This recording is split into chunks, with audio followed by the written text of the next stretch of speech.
শব্দৰ গৰ্ভতেই লুকাই আছে মোৰ কণ্ঠস্বৰ।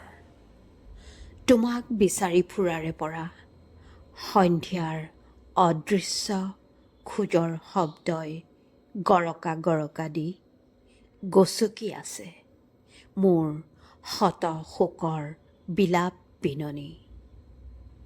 তোমাক বিচাৰি ফুৰাৰ বহু আগৰে পৰাই সময়ে মোক এনিশাও শুবলৈ দিয়া নাই। অন্তহীন তৃষাৰ বাটত ৰৈ আছে সহস্ৰ মৃতক। মোৰ হাড়ত ফুলি থকা মালতীজোপাৰ তলত মোৰ আত্মাত শুই থকা শিশুটোক তুমি দেখিছানে? শুনিছানে মোৰ চেতনাত চিঞৰি থকা চৰাইটোৰ মাত? অনুভৱ কৰিছানে নিমাতী নৈয়ে কেনেকৈ পখালি আছে শোক নিৰ্ভাৰ জগতৰ অতবোৰ অনাহুত আৰ্তি? যাতনা আছে বাবেই যুগমীয়া কৰিব খোজোঁ জীৱনক।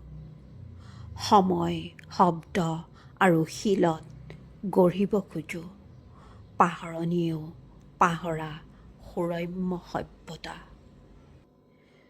মোৰ পগলা মনে সঘনে একেটা কথাকে পেনায়, দুখ থকালৈকে কোনো মানুহ দুখীয়া নহয় অ' মনাই। সমাপ্তিৰ পাছতো মানুহে আৰম্ভ কৰে ঘামৰ লিপিৰে লিখা ইতিহাসৰ নতুন কাহিনী।